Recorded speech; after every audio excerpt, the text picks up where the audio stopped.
नमस्कार दोस्तों, स्वागत है आपका अपने YouTube चैनल में जहां हम बात करते हैं सनातन धर्म, हिंदू संस्कृति, भारतीय इतिहास, शास्त्र, ग्रंथ और मंत्र शक्ति इत्यादि के बारे में। आज हम बात कर रहे हैं कि क्या होता है जब जीव आत्मा शरीर का त्याग करती है। मृत्यु से ठीक पहले क्या होता है।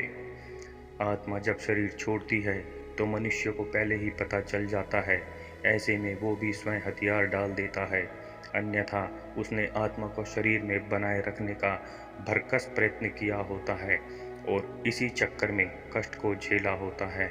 अब उसके सामने सारे जीवन का यात्रा चलचित्र की भांति चल रही होती है। उधर आत्मा शरीर से निकलने की तैयारी कर रही होती है, इसलिए शरीर के 5 प्राण एक धनंजय प्राण को छोड़कर शरीर से बाहर निकलना प्रारंभ कर देते हैं। ये प्राण आत्मा से पहले बाहर निकलकर आत्मा के लिए सूक्ष्म शरीर का निर्माण करते हैं, जो कि शरीर के छोड़ने के बाद आत्मा का वाहन होता है। धनंजय प्राण पर सवार होकर आत्मा शरीर से निकलकर इसी सूक्ष्म शरीर में प्रवेश कर जाती है। हालांकि अभी तक शरीर में ही होती है और दूसरे प्राण धीरे धीरे शरीर से बाहर निकल रहे होते हैं कि व्यक्ति को पता चल जाता है। उसे बेचैनी होने लगती है, घबराहट होने लगती है, सारा शरीर फटने लग जाता है, खून की गति धीमी होने लग जाती है, सांस उखड़ने लगती है, बाहर के द्वार बंद होने लगते हैं, अर्थात अब चेतना लुप्त होने लगती है और मूर्छा आने लगती है। चैतन्य ही आत्मा के होने का संकेत है और जब आत्मा ही शरीर को छोड़ने को तैयार है तो चेतना को तो जाना ही है और वो मूर्छित होने लग जाता है। बुद्धि समाप्त हो जाती है और किसी अनजान लोक में प्रवेश होने की अनुभूति होती है कि चौथा आयाम होता है। फिर मूर्छा आ जाती है और आत्मा एक झटके से किसी भी खुली इंद्री से बाहर निकल जाती है। इसी समय चेहरा विकृत हो जाता है। यही आत्मा के शरीर को छोड़ देने का मुख्य चिन्ह है। शरीर छोड़ने से पहले केवल कुछ पलों के लिए आत्मा अपनी शक्ति से शरीर को 100% सजीव करती है ताकि उसे निकलने का मार्ग अवरुद्ध न रहे, और फिर उस समय आत्मा निकल जाती है और शरीर खाली मकान की भांति निर्जीव रह जाता है। इससे पहले घर के आसपास कुत्ते बिल्ली के रोने की आवाज़ें आती हैं। इन पशुओं की आंखें अत्यधिक चमकीली होती हैं, जिससे ये रात के अंधेरे में तो क्या सूक्ष्म शरीरधारी आत्माओं को भी आसानी से देख लेते हैं।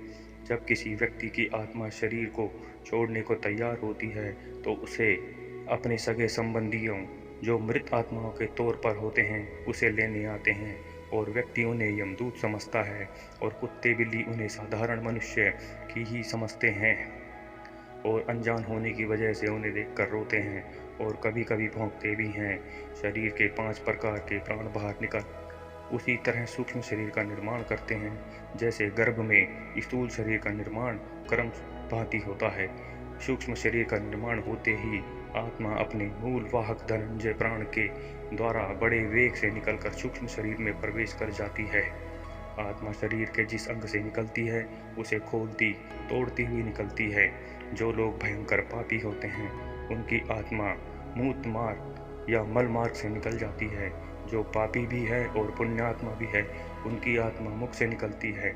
जो पापी कम और पुण्यात्मा अधिक है उसकी आत्मा नेत्रों से निकलती है, और जो पूर्ण धर्मनिष्ठ है, पुण्यात्मा है, योगी पुरुष है, उसकी आत्मा ब्रह्मरंध्र से निकलती है।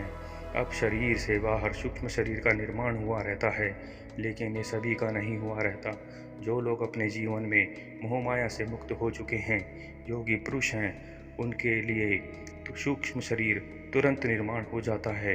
अन्यथा जो लोग मोहमाया से ग्रस्त हैं परंतु बुद्धिमान हैं, ज्ञान विज्ञान से अथवा पांडित्य से युक्त हैं, ऐसे लोगों के लिए 10 दिनों में सूक्ष्म शरीर का निर्माण हो पाता है। हिंदू धर्मशास्त्र में 10 गात्र का श्राद्ध और अंतिम दिन मृतक का श्राद्ध करने का विधान इसीलिए है कि 10 दिन में शरीर के 10 अंगों का निर्माण इस विधान से पूर्ण हो जाए और आत्मा को सूक्ष्म शरीर मिल जाए। ऐसे में जब 10 गात्र का श्राद्ध पूर्ण नहीं होता तो सूक्ष्म शरीर तैयार नहीं हो जाता। आत्मा प्रेत शरीर में निवास करती है। अगर किसी कारणवश ऐसा नहीं हो पाता तो आत्मा प्रेत योनि में भटकती रहती है। एक बात और, आत्मा के शरीर छोड़ते समय व्यक्ति को पानी की बहुत प्यास लगती है। शरीर से प्राण निकलते समय कंठ सूखने लगता है, हृदय सूख जाता है और इससे नाभि जलने लगती है, लेकिन कंठ अवरुद्ध होने से पानी पिया नहीं जाता और ऐसी ही स्थिति में आत्मा शरीर छोड़ देती है। प्यास अधूरी रह जाती है, इसलिए अंतिम समय मुख में गंगा जल डालने का विधान है। इसके बाद आत्मा का अगला पड़ाव होता है शमशान का। पीपल, यहाँ आत्मा के लिए यमघंट बंधा होता है जिसमें पानी होता है।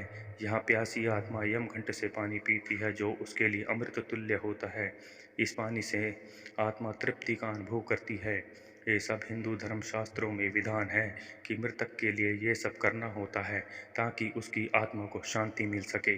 अगर किसी कारणवश मृतक का 10 गात्र का श्राद्ध ना हो सके और उसके लिए पीपल और यमघंट भी ना बांधा जा सके तो उसकी आत्मा प्रेत योनि में चली जाती है और फिर कहाँ कब वहाँ से उसकी मुक्ति होगी यह कहना कठिन है। जय श्री राम, जय भोलेनाथ।